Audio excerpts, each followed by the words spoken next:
Swastiastu. Assalamualaikum warahmatullahi wabarakatuh. Shalom dan salam harmoni. Perkenalkan, nama saya Leonardo Platsus Kusitandang dengan NIK akhir 007. Jadi di sini saya akan mempresentasikan menghubungkan ketiga jaringan LAN ini dengan subnet dengan IP 172.16.25.0/24. Langsung saja untuk pengalamatan IP-nya dimulai dari LAN dua jaringan kedua dikarenakan membutuhkan IP yang banyak dari yang lain. Untuk 63 PC dan server dan gateway-nya membutuhkan 65 IP, yaitu sudah saya terterakan di sini menggunakan flash dipecah secara VLSM atau variable length subnet mesh dipecah menjadi /25, di mana terdapat 128 host atau 126 IP yang dapat digunakan. Langsung saja, pertama diberikan IP untuk server ini adalah sesuai ini, yaitu 25.1 sampai 25.126. Saya gunakan 25.2. IP-nya 25. Gateway-nya 25.1/25. Lalu untuk mendinamiskan IP dinamis untuk PC client, kita ke service DHCP, interface-nya sesuai yang terhubung ke PC client perantara switch ini, yaitu PCDP 0, karena 25.1, 25.2 digunakan, jadi kita mulai dari 25.3. Lalu, karena kan dua IP tadi untuk server dan gateway, dan di sini perlunya 63 PC, jadi 25.3 ini ke atas untuk PC saja, dengan maksimum number usernya 63. Jadi akan dibatasi dari 25.3 ditambah 63 user, yaitu IP akhirnya adalah 25.66. Oke, seperti yang terlihat di sini, yaitu diawali 25.3, 25.5, 25.4, dan sampai 25.6. Kedua adalah yang membutuhkan IP terbanyak kedua adalah jaringan pertama, 14 PC, dan server dan gateway-nya menjadi 15 IP, membutuhkan 15 IP. Saya subnet mesh, saya pecah pada subnet mesh/27 yang total hostnya adalah yang bisa digunakan yaitu 30, yang saya sudah terterakan di sini subnettingnya, yaitu saya subnet dari 96, 25.96.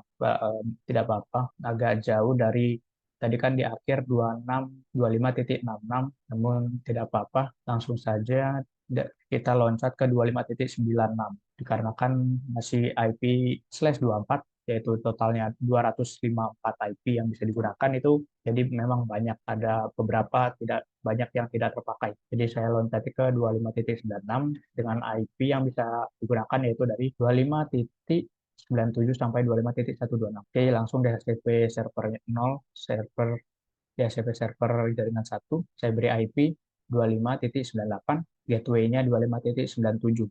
Langsung saja, lalu kemudian pada service DHCP untuk PC client, yaitu start IP-nya 25.99 ditambah, kan membutuhkan ini dua IP sebelumnya untuk server dan gateway-nya. Jadi 25.99 ke atas hanya diperuntukkan PC saja, jadi maksimum number user-nya adalah 14. 25.99 tambah 14, sehingga rentang IP akhirannya adalah 25.113. Jadi ini diawali 99 ya.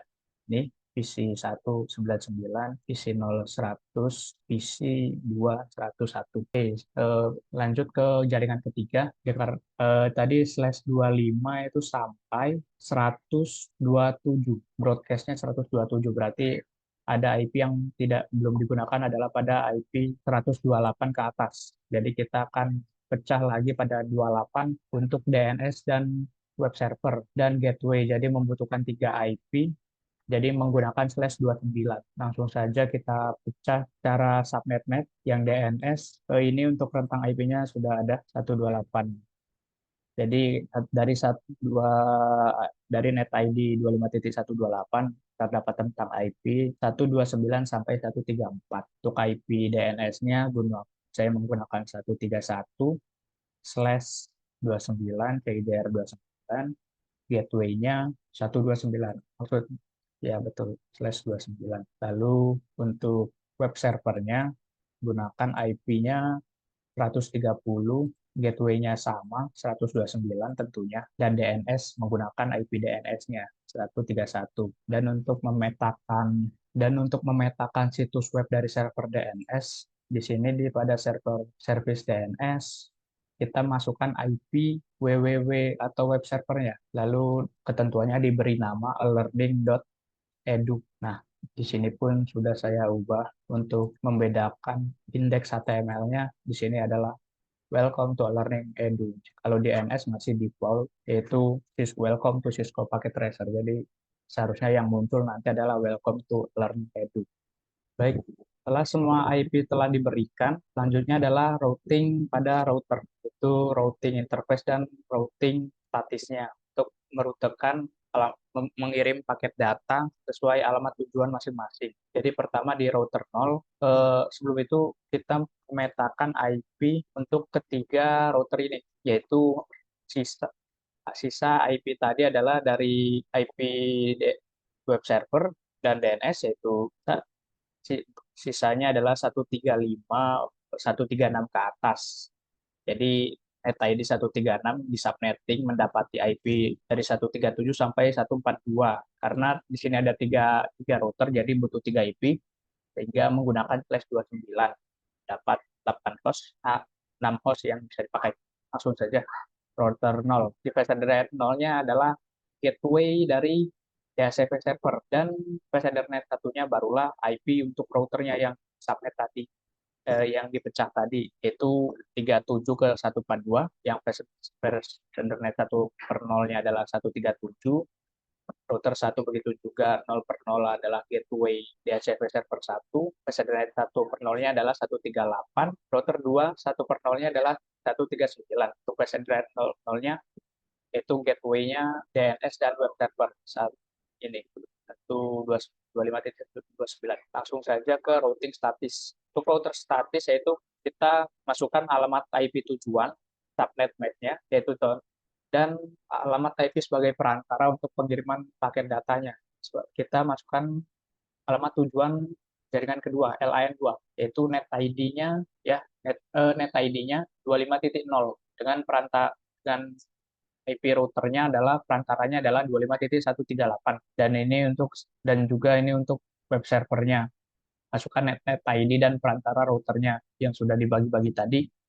Begitu juga dengan router 1 seperti ini. Net ID jaringan 1 adalah 25.96, begitu juga dengan jaringan ketiga, dan routing statis pada router 2. Seperti ini. Langsung saja kita tes pertama jaringan 1 dan antar PC klien terhubung, seluruhnya terhubung. Dan kita tes langsung saja URL-nya dan terhubung pada Learning Edu, yaitu ini adalah HTML pada www server, bukan DNS server. Jika DNS server masih default. Coba juga pada jaringan kedua, learning.edu, yaitu URL-nya. Jika URL bisa terhubung, tentunya secara DNS atau IP DNS-nya pun pasti bisa terhubung, IP internetnya. Baik, tidak ada asumsi yang saya gunakan juga semua sesuai dengan pengalamatan IP yang diberikan. Semuanya sesuai ketentuan. Oleh karena itu saya tutup dengan para Mas Santi. Om Santi Santi Santi Om. Terima kasih.